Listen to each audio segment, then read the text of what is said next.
Hi friends, welcome back to my channel. My name is Rachel, and in today's video, I'm going to be sharing all of my fall book recommendations. So it is officially fall, and this time of year I feel like really lends itself to very specific reading. I am a fantasy girl. I read fantasy all year round, but there is something about reading fantasy in September, October, and November that just hits different. And there are many fantasy books that I absolutely love that I feel like fit in fall so well, and that I think you should absolutely pick up this season if you have not already. So the books that I'm going to be talking about, some of them have very obvious autumnal vibes, or maybe they feature creatures that are associated with fall, like witches and vampires, but others are just fantasies that feel darker, that feel like they fit the season. So really, these are my best fantasy recommendation that give me the vibe of fall. So not necessarily super obvious, but I think they are perfect picks for the next few months, and you should absolutely pick them up if you have not already. So let's get straight into all of my fall book recommendations. First up is going to be A Dowry of Blood by S.T. Gibson. This is one of my favorite books of all time. I absolutely love this book. I read this over 2 years ago and it has really stuck with me. This book is a retelling of Dracula's Brides, and we follow a few different characters as they navigate the relationship between Dracula and between each other. We do have a polyamorous relationship in this book. We also have very beautiful sapphic love in this book, and I just think this book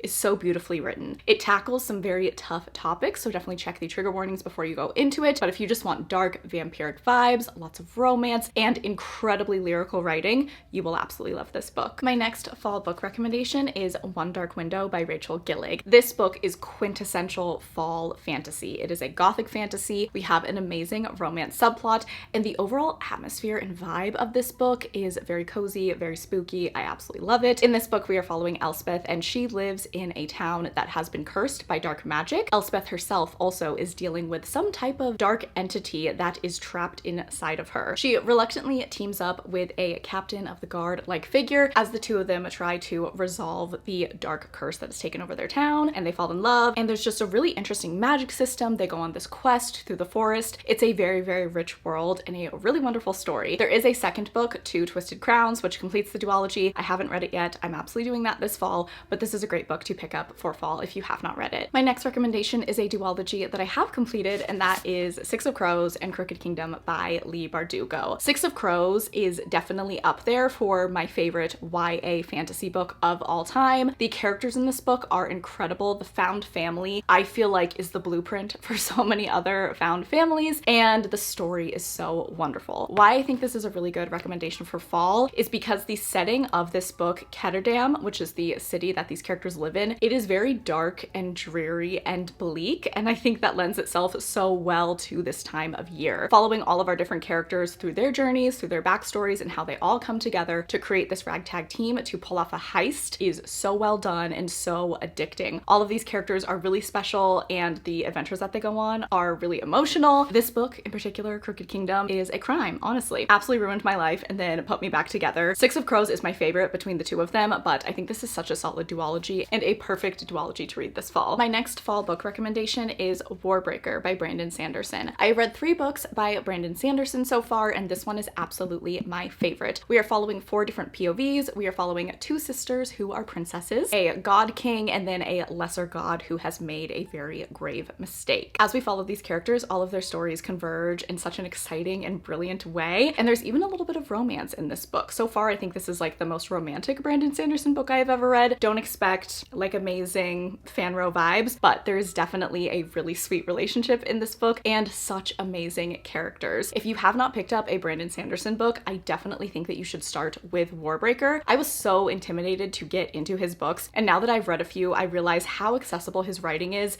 It is not this super complicated high epic fantasy and you're gonna have no idea what's going on. It's very straightforward in the way that he writes. You just get so sucked into the story and you fall in love with the characters, and this book is just very, very special to me, and I think fall is the perfect time to start your Brandy Sandy journey if you have not already. My next fall book recommendation is Belladonna by Adeline Grace. This is such a fall book. The vibes are there. The atmospheric writing is so autumnal. This is another gothic paranormal YA romance, and I am absolutely obsessed with our couple in this book, Signa and Death. Death has followed Signa her entire life, and when someone very close to Signa dies, she starts to look into it. There's a little bit of a murder mystery aspect, and Death is there alongside her the entire way. For a YA book, I think that the romance is very well done. done. This book feels very romantic. And like I said, the atmospheric writing is very gothic, very autumnal. And I think that this book is amazing for this time of year. This is a trilogy. I was not obsessed with the second book, Foxglove, and I just decided to DNF the series. I don't have a huge interest in reading the finale, Wisteria, but this is a rare case where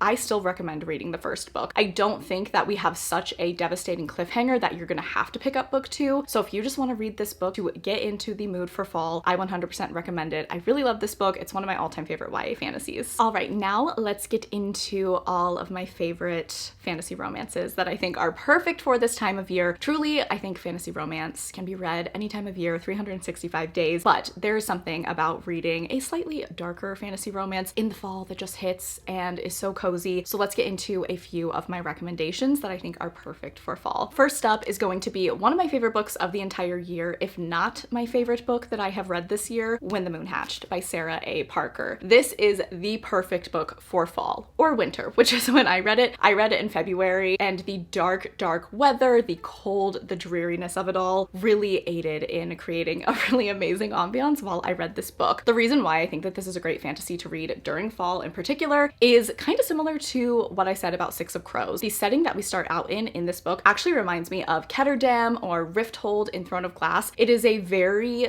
dark, dreary, bleak place to live. A little bit of that like classic fantasy, medieval cobblestone kingdom, and our main character is an assassin just trying to navigate her way through life and survive and take care of the ones that she loves. And then another aspect of this book that I think is just so fantastical and magical and really lends itself to reading this book this time of year is the dragons in this book. The dragons are done in a very unique way, and there's a lot of focus on the moon, and there's a lot of celestial aspects, and it just feels very whimsical and a little bit dark, and I cannot say enough about the atmospheric writing in this book. This is one of my favorite books of all time, and I still continue to think about it. The romance in this book is also just achingly beautiful, and the journey that they go on is incredible, and yeah, I could talk about this book forever. Also, can we talk about this Waterstones edition? I had to have it. This is so beautiful, and I can't wait for book 2 to come out, which is going to be next fall actually, so that'll definitely be a book that I pick up next year. But in the meantime, you should absolutely read When the Moon Hatched this fall if you haven't already. Another fall fantasy book recommendation I have is The Witch Collector by Charissa Weeks. So this book follows, you guessed it, a witch and a witch hunter. When the two of them encounter each other in the beginning of the book, chaos ensues. A villain from another kingdom come to attack where our main character Raina lives, and she and this witch hunter, who are absolutely adversaries in the beginning of the book, end up kind of having to team up and take care of each other and run away. They are running through the forest, they're going on this journey, they're discovering a lot of different things, and the consequences of what occurred in the beginning of the book start to chase them down. I really think that the atmosphere in this book is just so fall. There is such a focus on how cold they are in the forest, they're camping around, like it just gives really amazing cozy vibes, and I think the romance is really beautifully done in this book as well. So a completed series that I think you should absolutely pick up this fall is the Legends of Thesmar series by Helen Shore. The final book just came out, and the first book, Blood and Steel, follows our main character Thea. In the beginning of the book, we find out that Thea lives in a world where women are not allowed to be warriors, or war swords as they are called, but Thea is hell-bent on becoming one, and through some different circumstances and trouble that she gets into, she ends up being able to be the only woman who is allowed to train to be a warrior, and she is training under the very broody and grumpy war sword named Wilder Hawthorne. So they have a little bit of like a trainer-trainee relationship, and kind of this like enemies to lovers to question mark as the series goes on. Why I think that this is a really great series for fall is because there's never really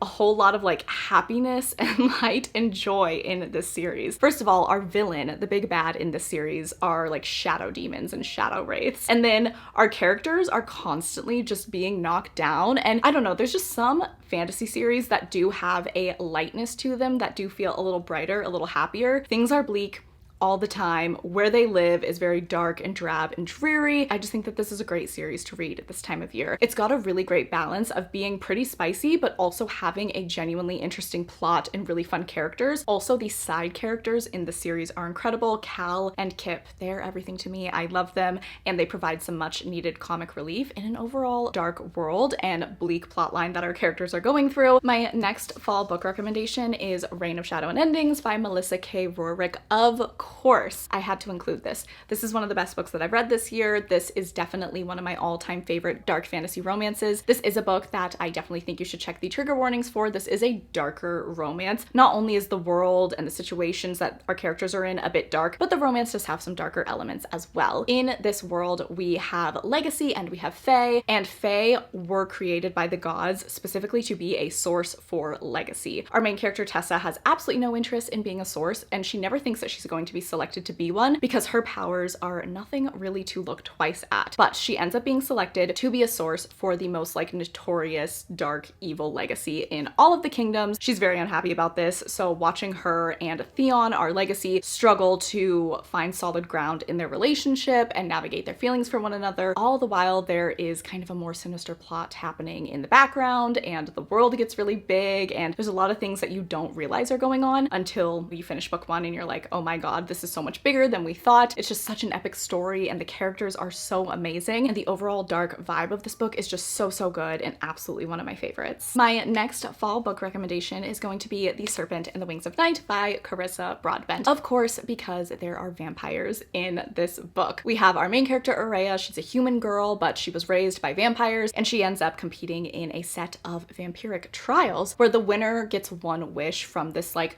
almighty being or god, and she sort of has this reluctant allyship with Rain, who is a vampire, and she should be very fearful of him, but the two of them cannot fight their feelings for one another. Carissa Broadbent is one of my favorite authors of all time. This entire series, the Crowns of Nyaxia series, is absolutely amazing. We have The Serpent and the Wings of Night, we have Six Scorched Roses, which is a novella, then we have The Ashes and the Star-Cursed King, which is the conclusion to Aurea and Rain's story, and then we also have Slaying the Vampire Conqueror. So really anything from the series is perfect for fall. We focus a lot on vampires, and Carissa Broadbent has this just like dark, deep, very beautiful and romantic writing that I think is really perfect for fall. For my next recommendation, I have not talked about my favorite book of all time in months, and that needs to be rectified immediately. So, House of Earth and Blood by Sarah J. Maas. This is the perfect time of year to read this book if you have not read it already. This is an urban fantasy, and we have fae, we have vampires, we have mermaids, we have witches, we have literally everything, angels, we have demons. Do you guys see? Like, this is the perfect